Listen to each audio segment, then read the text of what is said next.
Good morning, everyone. It's Dakota from Everyday Life, the channel where we talk about everything that happens in our lives. Please give me a thumbs up. I am a new channel and I am trying to grow. I thought today I would tell you a story about myself, about how I just lost a friend of 31 years over something that is just something I didn't deserve. Okay.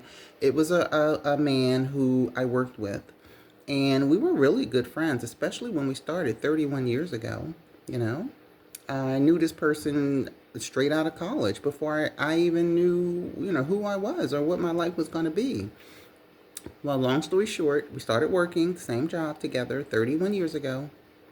And at that time, you're on probation, so you have to do 6 months probation and you have to take 7 exams. So we had 7 exams to take to get certified to do our jobs.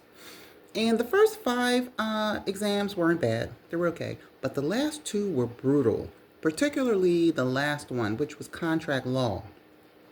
Now, we had to pass these classes, or you had to keep taking them over and over again. And who wants to do that? It was just so stressful. People who were in the class for the second or third or fourth time were in tears because they didn't know if they were going to pass the class, especially a lady named Esther. Esther might have been about 48 years old. She had taken the class 3 times, and she was just getting on everybody's nerves because she was just whimpering and crying in class. That's how bad it was. It was like taking a bar exam. Well, anyway, okay, so me and my friend, and I'll just call him the devil, we studied for this last class, this contract law class. Okay, and we were good friends. We were newly out of college, trying to find who we were, trying to find our feet, trying to find our lives, just young people trying to find themselves. So, me and the devil, we studied for the exam, this contract law brutal class. We studied for about 4 months, day in, day out, no sleep, caffeine, pills, coffee, you name it.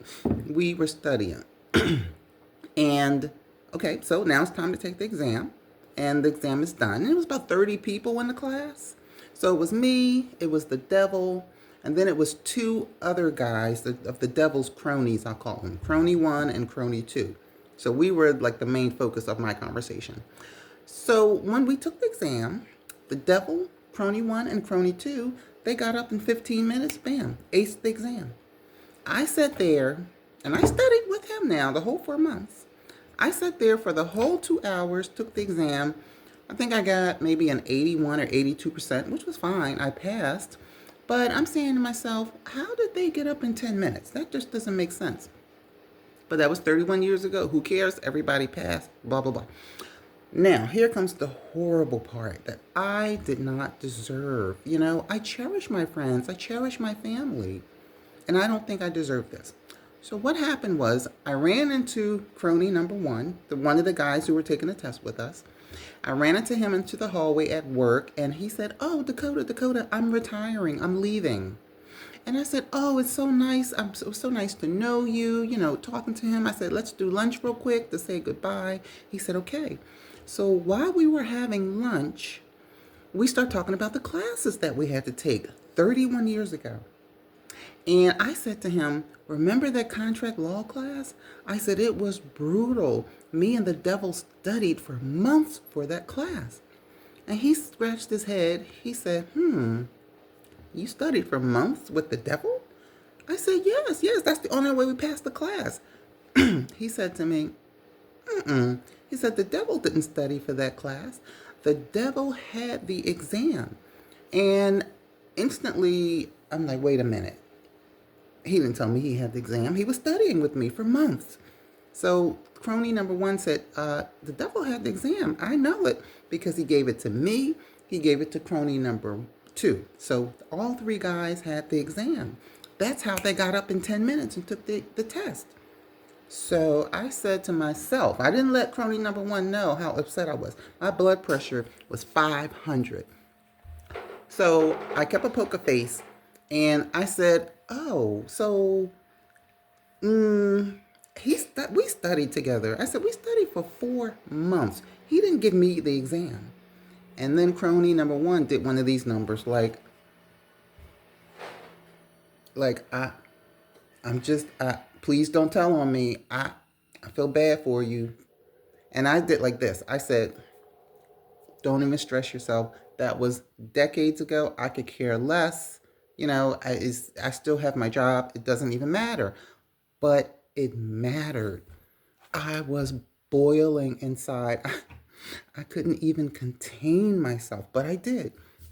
So after we had lunch, gave him his hug. Nice knowing you. Okay, goodbye. Whew. Now, what I'm saying to you is this bastard studied with me for 4 months, day in, day out. And all the time he had the exam, all the time, all he had to do was say, here, I have the exam. You don't have to study. Or you know what? If he didn't want to give me the exam, he didn't have to give me the exam. It's okay. It was his exam. It's okay.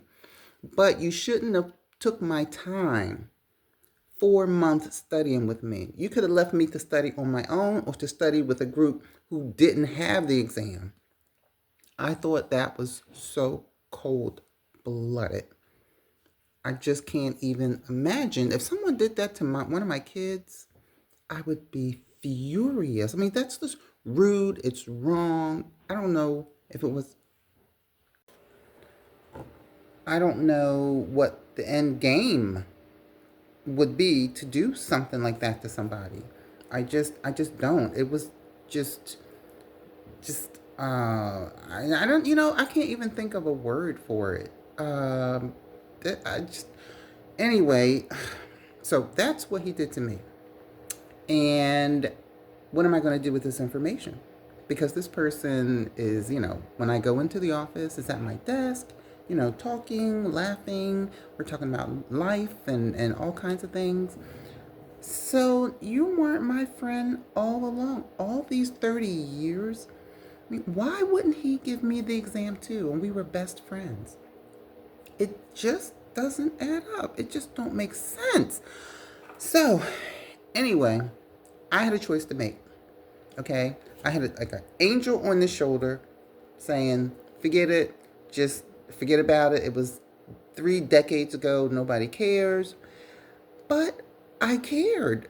I 30 years later, I'm just back to that time like it was yesterday. And then I had the devil on the shoulder saying, payback is a mofo. He's got to be paid back. And I'm not a vindictive person. But I had to choose. I had to choose because it bothered me. So, unfortunately, I'm not proud of it. But I chose the little devil, and he deserved it because he was a devil.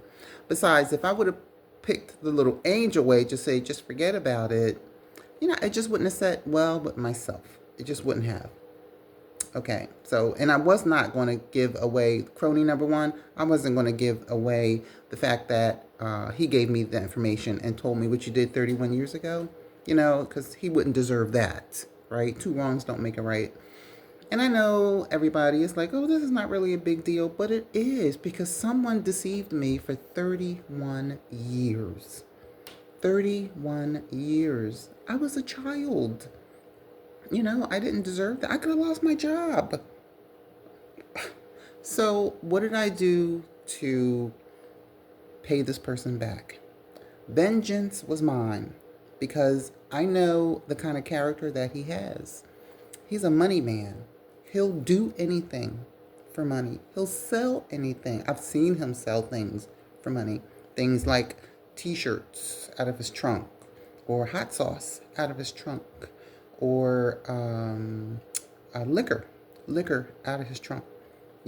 I've seen it. And I know his financial situation cannot be that great because he's the only person that works in his household by choice. Okay? And this is 2024 after COVID. It's tough for one person to make ends meet, let alone two. It's tough for two people to make ends meet, let alone just one person. So I know how he thinks. His whole conversation is money, money, money, hustle, hustle, hustle. I'm on the grind. I'm on the grind. I can't retire. I can't retire. I have kids in college. I have to work, work, work. So I know how he thinks. So what did? I gave him a call and I said, I'm on my way to your desk. because I have the retirement booklet that they gave me 30 years ago. Nobody else has it. And it tells us what percentages we'll get if we retire now or 5 years or 10 years. And we need to pull out our calculators and see how much money that we're going to get. So I went to his desk and I had my little booklet. Oh, I just saw a squirrel go by. It scared the crap out of me. I had my little booklet. I had my little cell phone for my calculator, and then we were talking, doing the calculations. Okay, so where I work at, they give us the option to put into, it's kind of like an IRA. We'll just say IRA because it's kind of difficult to understand. So they gave us the option from day one. You can put this much money into this plan, and actually by the end of 31 years, you would probably have about $400,000. Okay, if you maxed it out, which I don't really know too many people who could max it out because it's a lot you have to put into it. And then once you have kids and mortgages and all that stuff, it's kind of difficult. But some people do it, especially people who might have spouses that are well-to-do, that might be doctors or lawyers, and they don't really need to spend all their money. At any rate, so they gave us that plan. And I knew this was a money man, and I knew that he never put into the plan because over the decades he's told me, I didn't put in, I can't afford it, I can't afford it. But I remember I never told him if I put into the plan or not. I never told him. I just never did. So when I was at his desk, I made sure that he asked me about this plan. I made sure of it. And when he said to me, he said, D, call me D. How much money you got in that plan?